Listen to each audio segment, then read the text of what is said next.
Hello and welcome to Totally Rovers with a couple of Blackburn Rovers fans talking about Rovers. It's been a very hectic summer with a lot to cover and lot to talk about. And on the pod this week, it's going to be another summer window special here. So we're spoiling you a little bit here. And of course, it's with myself, Luke, and we've got Liam. So how are you doing? Hello, everybody. Yeah, I'm doing very good, mate. Day off today. Not that I'm doing a lot. Took the dog for a long walk this morning. I'll have her out again this afternoon. I've been tidying up a bit as well. Got kids coming for tea later. As far as days off go, it's usually quite hectic here anyway. So, what about Oh, it yourself? How sounds are like you? it's all. I'm all right. It sounds like it's all fun and games, doesn't it? I've just had a workout this morning. Got up at crack of dawn, done a workout, and just chilled out really, and obviously gather my notes together about with the transfer window because it's I've been been a doing the very same, hectic mate. summer for Rovers. I mean, there's been a massive overhaul, hasn't there? Oh yes. Um, there's a lot to cover really, aren't there, with Rovers? So I think the, we're going to get I think started on this summer window. I So think we might have to go off your there's, prices though, because I think I made the foolish mistake of doing it in euros, where I think you converted it to pounds, haven't you? I did get an app on my phone to Fair enough. do the conversion of it, which, but you know, people could listen to it and then convert themselves and figure out, I Yeah. suppose. But I've done the work for him. So we're gonna get started. So as the season ended, there was a number of players at the club who had 12 months left in their contract, and there were some players that had their contracts expiring come the end of the season. Now, Yeah. obviously, we had in at the beginning of the summer, once the season ended, there were three departures of our squad. That was, of course, was Tyrese Dolan, which we pretty much knew was on the cards Yeah. before the season ended because he hadn't signed a new contract. And then we had Danny Barton and Andy Vyman, who turned down new deals from Rovers and then went to Derby, which was Yeah. not the only Rovers players to have left Ewood Park to go to Pride Park. So go to Derby Rovers, So, or the new Ewood, the Midlands Ewood, as I call it. yeah, it's a bit of a meme at the moment, isn't it, Derby Rovers, with how many ex Rovers players there are at Derby because it wasn't just them two. Obviously, Lewis Travis, which we'll talk about later, Dion Anderson, Owen Beck, and Ben Brereton Diaz as Mm. well. Plus, they've got a few So, ex-Rovers there already, and Ryan Iamby, and oh yeah, Ryan Amby's another one. I forgot about him as well. I don't think there's any more, is there? I'm But not who knows? sure. Being Derby, I wouldn't be surprised if there's any more that comes through the door. Gotta laugh, aren't you? Otherwise, we'd be crying. But Well, yeah, yeah, true. Dolan was a loss, not just because of his age and what we could have, potential selling if he accepts that new deal, but he had championship experience, and obviously the other loss with Danny Bart and Andy Vyman, championship experience, senior players that could be mentors for the younger players. Say if we brought, like the ones that we brought in, and even those that come through the academy, have lost some experience there, lost some leadership. I would say Danny Bart out of them three was a quite a big loss as well. Yep. Besides Dolan, because of his experience, his knowledge of the league, and how solid he was throughout the season. But yeah, that was a big blow. But I think one of the reasons that they all three of them left was wages, and they had no assurances of what the future was at the club going forward. No.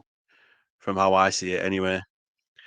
However, there have been some players brought in. I mean, the first signing that we brought in was Dion Deneve. He was the left back that we brought in, or left wing back that we brought in from the Belgian club KV Kortrijk, I think it is. And then Cine Tavares came around the same time as well as another Yeah. midfielder into the club as well.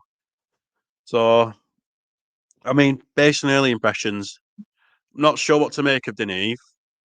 I mean, I'm reserving judgment for now, but I can see there are some flashes of quality in him with his finishing and his touch of the ball and maybe a bit of pace. But I think he's obviously got to learn and adapt to the league, hasn't he, as well, with Deneve.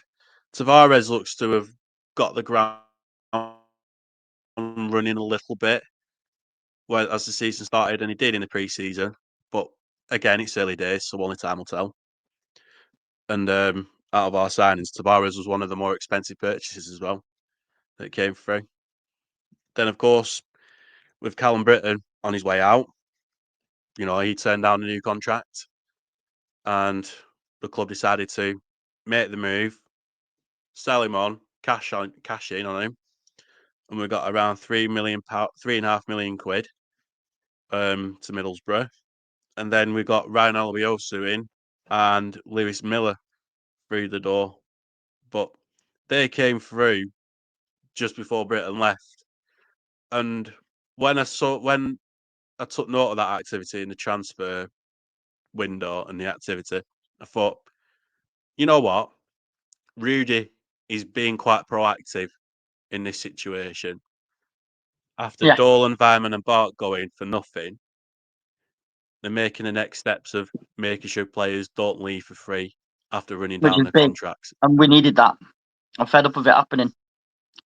Yeah, and it's proven costly as well. But there is a worrying. So the worrying thing is the replacements we brought in, the unknown entities abroad. They could potentially be young and upcoming talent, but it is a risky strategy going forward for Rovers with the turnaround that's been made with the players that have left and the players Yeah, that we brought in.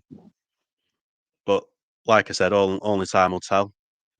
And then obviously there was other players that departed. Obviously Dylan Markanday, he was released after loan spells out at Rovers, and he had injury problems as well throughout his time at and Rovers. Buckley never really got a chance at Rovers. No, that's true. And I thought if Dolan's going to go and they're going to give him another chance, but after the loan spells and the injuries, I can see on that side on why they haven't, decided on keeping him on. And I thought it could potentially be a backup option, but whether or not he would have signed a new deal or not is another story itself. So I think letting him go was probably justified on that part. But I totally agree with what you said. I think he could have had a chance I think and probably they were giving him probably a step chance, in up my and opinion. yeah, probably lined up to step up and take over or try and be that right forward now that Dolan's out the door. But we'll never know now, will we? And Well, obviously exactly. Jack Vale and Zach Gilsonen, they were released by the club. Their contracts were terminated due to injury problems that they had, during the time at the club. And Jack Vale had some loan spells, which, as well at Rovers as well. But it I never don't. looked like them two were going to be into the squad in the near future. Vale got released, didn't he? Who? Jack Vale. Vale got released, but his contract was terminated. That's what I mean. His contract was terminated. Because I'm going to say, I remember looking to see who's gone where, this, that, the other, that, some of the young ones. And I noticed he's without club at the moment, so it showed. So, Joe Rankin Costello. I'm not surprised that the club sold him on because running up to the end of the season, he yeah. was left out of the squad completely. When he was at the club under John Eustace, he was very much a squad player. He wasn't a regular starter, but he had injury problems, didn't he, as well, JRC. And I think Charlton got a good player on him when what they paid for him. He's still young enough, got championship Yeah. experience. So, I wish Joe Rancostello well on that one. The one transfer that surprised me the most is, well, one of them, sorry, is John Buckley. Yeah. Like I say, I was surprised that he was going, but I'm not surprised it happened in the sense that he just wasn't getting the game time. So I can understand him wanting to go. You know what I mean? Wanting more minutes. I'm assuming he's been asking for more minutes, and they said, "Well, we can't guarantee you the minutes that you want. So we understand if you want to go elsewhere." Yeah. Yeah. Whereas players like Yeah, Britain who are absolutely. I getting the mean, minute, not wanting to re-sign a contract and being guaranteed the minutes and not wanting the new contract because they want to go and explore other opportunities, it is a little bit more disappointing. But especially like your Travis, who was your captain, him wanting to go elsewhere, was a bit of a frustrating one. Whereas Buckley, you can kind of understand it and you can accept it more because you want to wish him the best. You want him to be able to play minutes, and so as much of it as it was a shock that he left Rovers because he's been Rovers through and through, you kind of understand it from his part. It was more the place he went to that was kind of a shock. Yeah, yeah. The destination was definitely the big shock going to Saudi Arabia as well. I am sad that Buckley didn't get to fulfill the potential that he had at Rovers because we saw flashes of that throughout his Yeah, time at Rovers. I mean, he definitely thrived more at his peak at Rovers when he played in the Mulberry when he, as Micah Richards would say, burst onto the scene. yeah, But since Yondell Thomason came, fell out of favour, got loaned out to Sheffield Wednesday. yeah, Then John Eustace took over. He didn't really fight for a play, get back into like being top of the pecking order, really, or yeah, managed or wasn't in favour of the manager at the time. You know, he was a squad player at best under John Eustace. And then, of course, under Valerian Ishmael, he just fell out of favour completely, didn't he? You know, within the last remaining games of the season, yeah. Buckley wasn't on the bench. He didn't even make it to, wasn't he? Let alone starting 11. So it was not a surprise that he's gone. You know, he's been at Rovers for like 20 years. So, you know, I wish him all the best and on his future endeavours. And, you know, he scored his debut in Saudi Arabia. So it looks like he's off to a Exactly. flyer already, which is good to see from John Buckley. And obviously the big one is probably the most controversial one, or one of the most controversial ones actually. I'll rephrase that. Is Lewis Travis going? You know, he's been at the club for a long time, been a long servant for Rovers.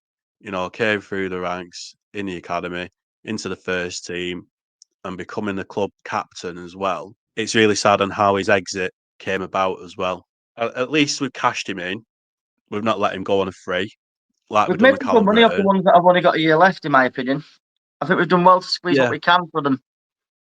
yeah, I think we have done, to be fair. Yeah, and obviously, what makes the exit for Travis all the more controversial is that he's one of another Rovers players to go to Derby County or Derby Yeah, Rovers that we're now calling them. gone to And Derby Rovers and made the switch from Ewood to Ewood Park to Midlands Ewood. yeah, that's it. And I can understand why he's gone. I'm trying to take my blue and white tinted specs here. You know, he played for John Eustace. John Eustace gave him the opportunity to play for Rovers again after his loan spell at Ipswich and after being on the back end of a fallout from JDT. And, I you don't know, blame the Lewis Travis players. You know repaid. what? Yeah. Don't blame the players at all. I No. blame Eustace. Well, Eustace is part of the problem. It's a symptom of what's going wrong at the club as well. I mean, He's a Eustace snake. is an influence. He complained that He he is. wasn't given. He complained he wasn't given enough to help him progress with Rovers and this that the other. Yeah, he goes to another team that is struggling further down the table, and what's he do? Comes in and takes all the players that he had when he was at Rovers. Oh, yeah. I do So it's like the get your biggest frustration on that hypocritical thing part. you could possibly ever do after what you've said about Rovers.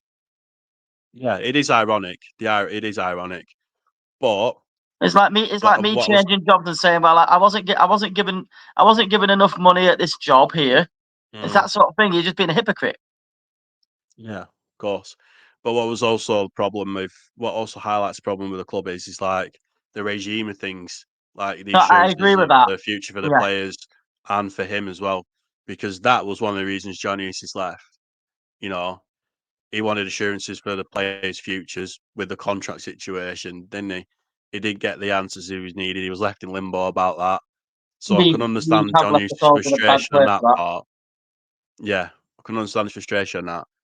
And obviously, we don't know whether or not Lewis Travis agreed to a new contract at Rovers, but whether this this creates more questions than answers here. This Yeah, transfer window with the players that we had that have gone, been offered new deals and turned down.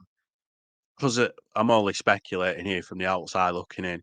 It could be a case of right, you've done well for the club. We'll give you a new contract, but on the same wage.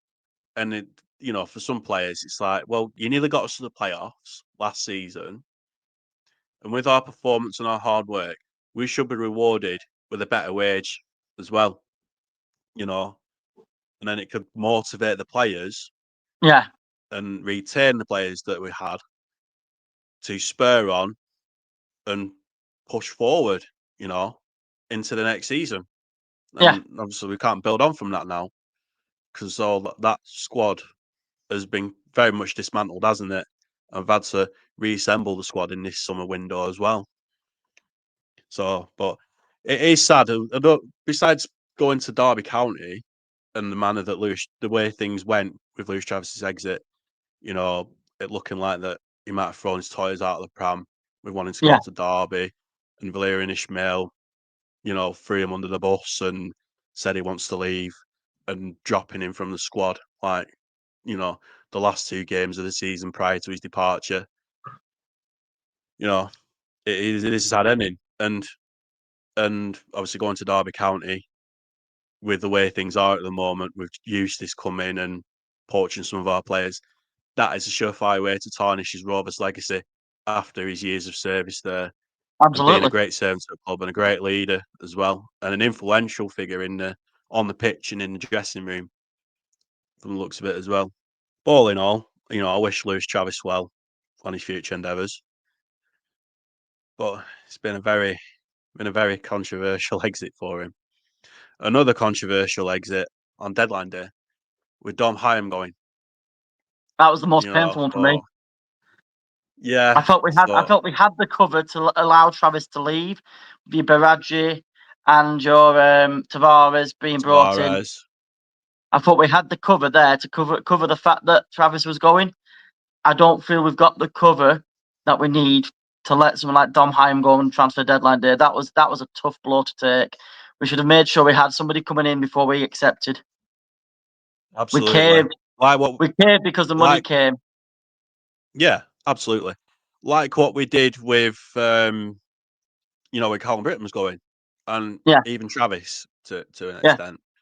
You know, we got Alabiosa in and Lewis Miller in for like, you know, for like Britain, and even Joran Costello, and obviously we got the midfielders in with Buckley going and Travis going yeah. before they go, and we didn't do rinse and repeat that one with Dom Hyam going.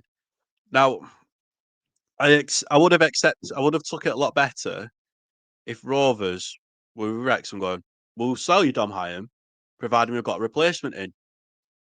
But they didn't do that. They just thought, right, we'll take cash and go because Dom Hyam might sign a new contract. We don't know what's going to happen with that. They probably I get thought why they've had to do it. I'm just disappointed in oh the fact yeah, they didn't cover themselves for doing it. They had enough time, no, knowing full well there must have been inquiries about him. So if there's an inquiries about him, you need to, and you know you may be needing another centre back anyway. We saying this last few weeks on the pod. Ideally, we could do with one more centre back just to yeah, cover ourselves, and they haven't covered themselves. And if anything, now they've lost an extra centre back by doing so. So now we are really on bare bones in the defence. We've got and we've lost McLaughlin who's out championship experience suspended. as well. Yeah, Yeah, McLaughlin is out suspended. Um, you've got Scott Wharton. he's just come back from a long term injury, Exactly. and he looked a bit rusty against Norwich over the weekend as well. And then you got Hayden Carter, I'm about to he's say back Hayden from an Carter. Yeah, injury, and he, you know, there's niggles with his injury, and he's looking to be a bit of a liability when it comes to his fitness as well. Hayden yeah. Carter, as good as a defender he can be for Rovers, and that's the only options we've got. We've You got know, some youngsters we we can were bring left so through, but we're left so short. I mean, we've loaned out Conor Reardon, so there's no I, option I there, saw is that as there? well. Yeah, Oviedo's been loaned out, which makes it even Yeah, he's worse. been loaned out, so I left a bit short. I thought at the time when O'Reardon was loaned out, I thought we should have kept him just to be a bit of an understudy, Yeah, while Wharton and Carter are getting back to fitness and sort of getting back to the feet, back on the feet. Sorry, but no, decided to loan him out, which I thought, yeah, get some experience, but we need extra bodies in the squad. We left ourselves a bit short there, and the only remedy I think we can have now for Rovers with this situation with Hyam going is we've got to explore look for any free agents, the championship experience preferably, or we're going to have to go in the loan market. You can get a player in on loan or Can, or a can free you still agent. do? Can you still do loan deals after the window shut? I thought you could do free agents up to a certain period, but I Yeah, thought loans were shut. I thought loans were shut off after the window shut. no, they'll have a loan window, won't they? So that's the only way we've got to go about it. But we need it sooner rather than later. They need to act fast on that Yeah. because we are so short now. Because coming to if we don't get one in, before we come back from the international break, we're going to be screwed. I mean, Scott Wharton, like we said, just come back from long term injury, still a bit rusty, still needs to get into the room of things. And then obviously Sean McLaughlin suspended. But Yeah. we'll talk about Sean McLaughlin actually because he's actually been one of our better buys actually in this summer window. He has been a smart purchase to be fair. Before 500,000, Bob weren't it? Hine Something like went. that. Yeah, pardon? Just under 500,000, weren't it? Yeah, roughly around that. So that is a smart purchase where transfers go for us. And he's younger than Danny Bart. He's got championship experience. He looks like a pretty solid centre back. I know he had a bad game Yeah. against Norwich, but you take that out of the equation, I think we could have a pretty good centre back there for us for the season. Lewis Miller, he could add that. He's probably going to be the defender, probably taking part as a centre back while McLaughlin's suspended. And if we haven't got a replacement in that can hit the ground running and slot straight in there, Do you know what which I frustrates don't me have more any than confidence anything? that we'll do. Pardon? You know what frustrates me more than anything? We could see that McLaughlin and Hyam were building that partnership and they were doing well together before McLaughlin got suspended, obviously. If they had even had an inkling that they were going to be letting Hyam go before the window shut, surely you should have been giving Scott Wharton and McLaughlin or something a chance to get gelled together rather than playing Hyam so much. You know what I mean? Yeah, I know what you mean, but Sean McLaughlin and Scott Wharton are both left-footed centre backs, so I don't True. think it'd work. But I'm if just jesting here because obviously you're giving Hyam them minutes that you could be giving to another player that might be needed now that Hyam's gone. And we're in that boat now where yeah, Hyam's now gone and we've got nobody to play alongside. You know, see what I mean? yeah, I totally get what you mean. I mean, if it's a back three, I mean, you're going to play. You're going to have probably Miller and I don't know Ribeiro as a left back, or maybe put Pickering on. I don't know, but Mm, there's definitely going to be changes there. But who knows? But anyway, let's get back to the transfers. sorry. Obviously, we got Axel Henriksen. It's all right. It's still relevant, isn't it? With Dom Hyam going. So obviously, we got Axel Henriksen, who we brought in. He's an attacking midfielder and potentially to be like a number 10, a tall, athletic midfielder. I mean, he's sort of, from what I saw, a bit of an understudy to Cantwell. Yeah, Should Cantwell do really well and we cash in and sell him on, hypothetically speaking, because this looks like the model that Rovers are trying to do now, aren't they? Get players in and see potential value in them to sell on later on. And they're looking for potential gold mines here, aren't they? Diamonds yeah. in the rough, iron out the creases, and probably flip them over. Flipping footballers in another word. So I think Ericsson, but he's very raw, isn't he? So he needs to like bed himself in and have a season under his belt, or even at least half a season. So, and then obviously we've got Musa Bradji, who's been on Rovers' radar for some time. But they did a medical on him, didn't they? They flagged up his injuries. So I think that's a smart bit of business from Rovers with Musa Bradji, with doing a loan signing It's with a a view loan to to buy, become isn't it? permanent. Something like that. Loan with option to buy, something It, like that. yeah, it is. It's a loan with an option to buy. I think Rovers are doing that to keep the options open. If it works out for Bradji coming to Rovers in terms of what he delivers on the pitch, in terms of performance, if he stays fit, he could become a permanent purchase for us. But if it doesn't work out in terms of, like say, not adapting to the league or is having injury problems, the options are like, oh no, we're not going to buy him. Yeah, So I think that's a smart bit of business from Rovers on that part. But there have been some signings that have got Rovers fans excited. You know, true. Ryo Morishita is definitely one that a lot of fans have got excited for. He's a proven forward, Japanese international. He's had some success at Liga Warsaw, and he's won some honours there. And then obviously we got Andrew Johnson, who's the son of the great Idiger Johnson. So if he is, there's a lot of excitement around him. Obviously, he's an Icelandic international. He's known to have got potential in abundance. And if he is half the player that his dad is, we could be laughing when it comes to goals. And we'll be wanting a striker, and we have got a forward in. So they're one of the plus points in the transfer window in terms of getting attacking reinforcements and adding bodies into the midfield. I was quite excited by the Tavares deal as well because I'd seen the video package and all that, and I thought this guy looks the real deal in terms of box to box, that transitional player, and we've needed something like that for a while. So I was quite excited by the Tavares one. So yeah, like you said, there has been some excitement in there. There's been some like where you're grumbling, you're moaning, you're not sure what to make of it. Is it going to be a good move? Is it not? I mean, there's been one or two that surprised me already in like Alabiosu. He's been brilliant so far. I think he's been one of our best Alabiosu's the signings ones so that far. surprised me as well. Oh Yeah. yeah, And then Alabiosu's McLaughlin. definitely one McLaughlin was the other yeah. one that you mentioned. Another one that's impressed me so far. And both Well, he's a signed for championship around about player. $500,000. So Yeah, definitely. I think McLaughlin, Alabiosu, Tavares, I think will grow into his role. Henriksen, that remains to be seen. I've yeah, not seen enough of him yet to make my mind up. Deneve is on the same. I'll put Deneve yeah. in that same bracket as well. Morishita, I think I pronounced it right. Sorry if I butchered it.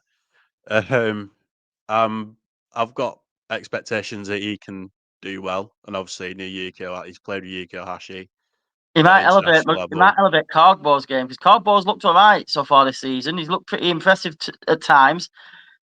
Morishita plays on that right hand side where Cogbo's going to be playing. Well, where Cogbo has been playing. If that elevates Cogbo's game and they can elevate each other, we could have a nice little set of wingers there that are trying to push each other better, trying to I get each think other it to could play better. create it would create competition, some That's healthy what I'm thinking. competition, really. Yeah.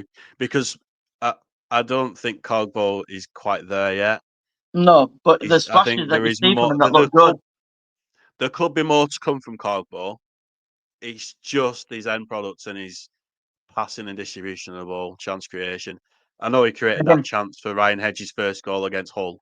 and then So again, the we can Johnson. see, yeah, I mean, like you exactly. said, there's expectation there, and it's healthy competition for the likes of a Hashi and Max Targay.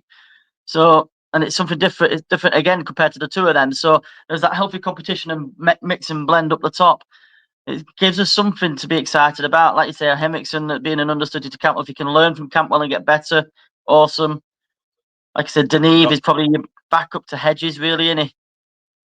Yeah, and then you've got Tijon, who could be the understudy to Cantwell, and then to the strikers as well. Yeah, he can play So and both, then can't he?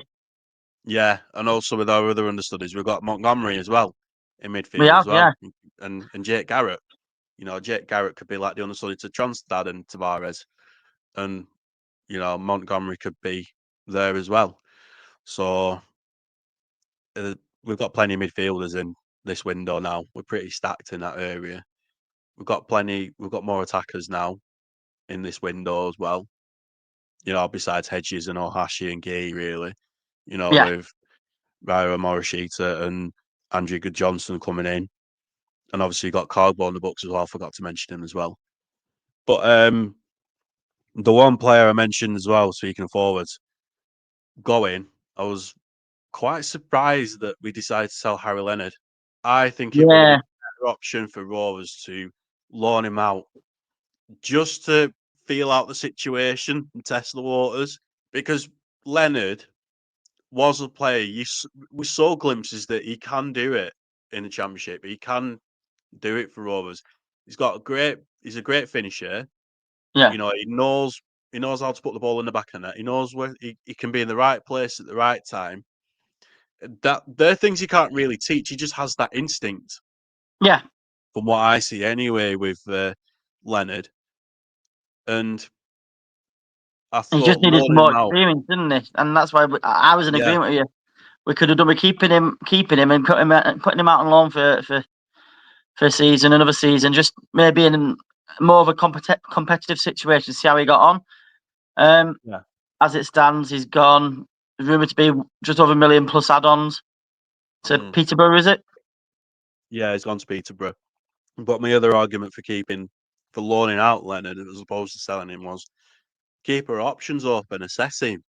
Yeah, Because he's had injury problems, hasn't he? Despite the potential he's yeah, got in terms of being a striker, we could have assessed his fitness, whether he can stay fit, as well as what level he can play at, as well as giving him regular minutes to get him fit and ready and sort of integrate himself back into the squad. I think that would have worked out in Len's favour really. And probably if the club think, right, we've got an asset here we could have on our hands here, let's have him back if it works out. Or if they think he's better at a League One side, sell him on. They could have done a loan with an option to buy for Peterborough. I agree. But I would have had Gay sold over Harry Leonard personally. That's a But I bold can shout, but understand I get what you're saying there. why we're keeping Gay. He's got a season of championship football under his belt. But I think he's fallen down the pecking order under Ishmael as well. He's He's strong not though, going to be our and he first brings you choice. something else that you might need in a game. Yeah, that's the argument for keeping Gay because Leonard's not tall and physical, is he? He's not going No, to be good for set pieces and aerial duels, which is what Gay is brilliant for. Which is pretty, I wouldn't say, which is pretty handy for. Sorry, despite you know, he's not as composed with the ball and no, his shooting, his shooting and finishing leaves a bit to be desired. But he brings that energy into the dressing room as well and on the yeah, pitch. He's got that energy and enthusiasm, and he does work hard. To be fair to him, but I think we probably would have got more money from selling Gay than Leonard as well. You know, quite possibly. but but Andrew Good Johnson is a tall, physical player as well. You know, Yeah, and I expect him to have better footwork than Gay as well, and or Hashi as well. That's what I'm expecting anyway. Maybe it's because I know who his father is. That's probably clouding my judgment there as well. But in truth, I have to see how he fares. yeah, But with the background he comes from, I'm not just meaning dad. I mean starting at Barcelona academy, going to Real Madrid, going into Real Madrid B team, and moving around and playing international football. The profile there is a good striker that we've got on the books. So and then we did get one player in on deadline day as well, which we haven't spoke about yet. no, we got Taylor Garner Hickman from Birmingham City. He's a Mm-hmm. loan purchase with an option to buy. And I asked Blue Noses fans on social media what they thought of Taylor Garner Hickman. They said he's a reliable, hard-working player, gives it the role, and is a good, solid squad player that can play in a couple of positions. So he's a versatile player, which could help in our Yeah. favour as well. The only thing So negative I saw is there is times he can make mistakes, but hopefully we can yeah, iron them out. So but another thing as well about Taylor Garner Hickman is he started his professional career. Do you know who he made his debut under? Which manager? go on. Ishmael when he was at West Did he? Brom. I did Yeah. not know that. Oh, there you go. So I think he can slot in. He knows what Ishmael will expect from him and Yeah, what he needs, what's required from him. So that could work in our favour. And not only that, I know he's young. I know he's young, but he's got plenty of championship experience under his belt as well. So yeah. that could be a good signing as well. With Taylor Garner Hickman coming to Rovers as well. So But overall, we've not done too bad in terms of making money, and we've not done too bad in terms of spending money. I just feel like overall we could have done with maybe just getting a bit more strength in the centre of defence.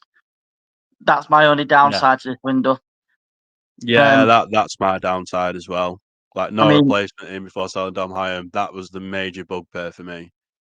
I mean, But you were saying how much we spent and how much we made over the window. I'll let you go on to them figures because mine are slightly different because mine are euros. So yeah, I went off the figures on transfer market and I same here. converted it to sterling. The total spending, this is an estimate sum by the way, is around or in excess of £8.35 million. The sales that Rovers made from selling the players in this summer window would be from around £13.2 million.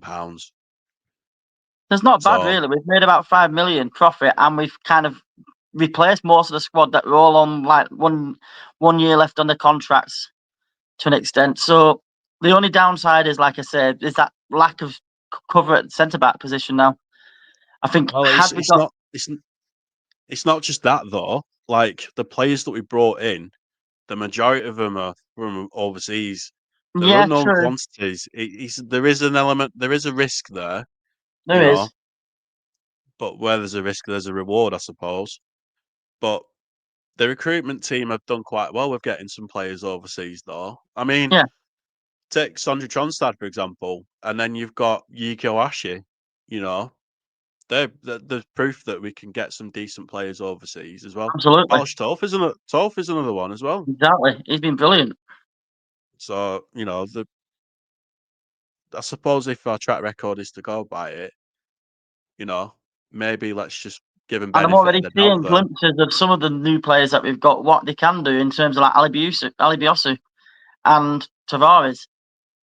They, Oh they, yeah, they, definitely. the glimpses from them two for certain that make me a bit more confident in their ability to pick players from abroad and bringing them in and seeing how well they get on.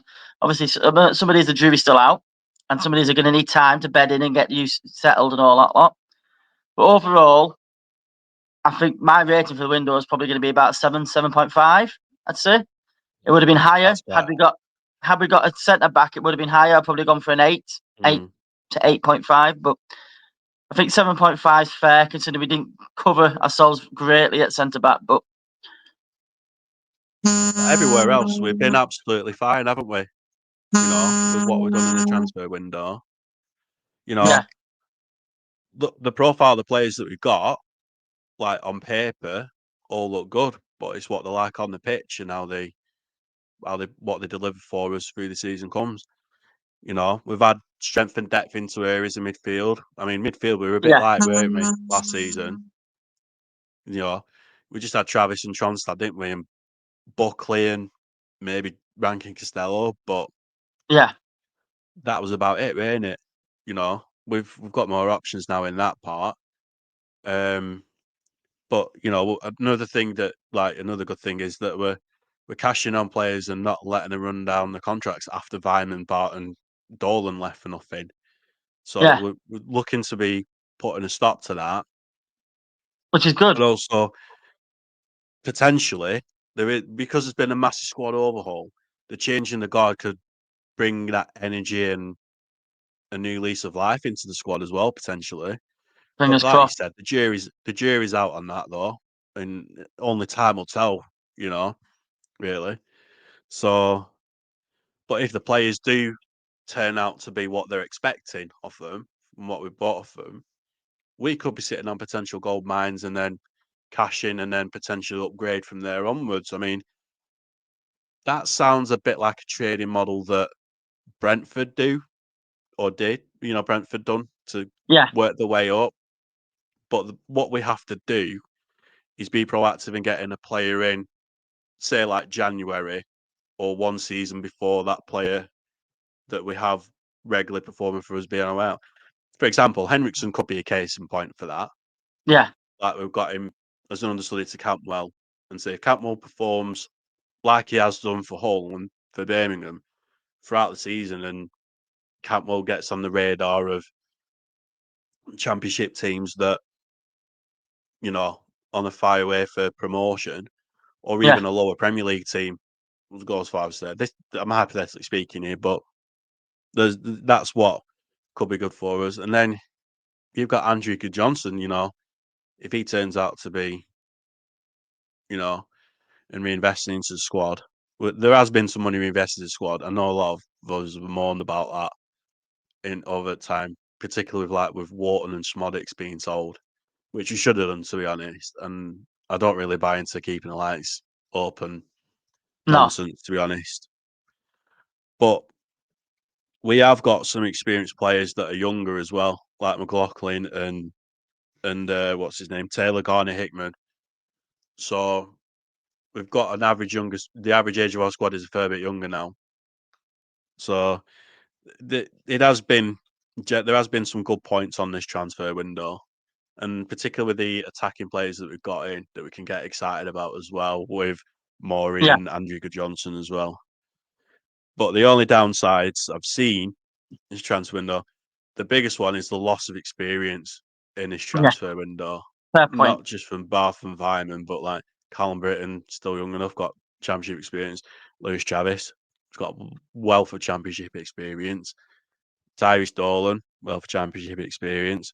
And obviously Dom Hyam is one of the biggest blows, I think, in this transfer window pretty much that's pretty much tainted this transfer window. Is Dom Hyam going with no replacement brought in before his departure? Yeah, that's the Another thing that's concern, upsetting me. the other concern I have is I think he's putting more because of how many experienced players we've lost, of players experienced in Championship. I think it's going to put more pressure on the team, or the players that we've got, or the squad that we assembled to gel and hit the ground running. It's going to put more pressure on us Yeah, as well. So I think Rudy has played devil's advocate with that in his transfer window.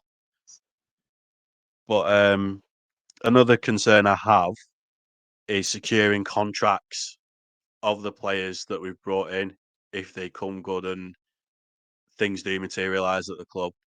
yeah. What we're going to do to retain these players in terms of sorting out the contracts for, because we don't want to get into a situation again where they're going to be running low on their contracts where there's 18 or 12 months left in their contract.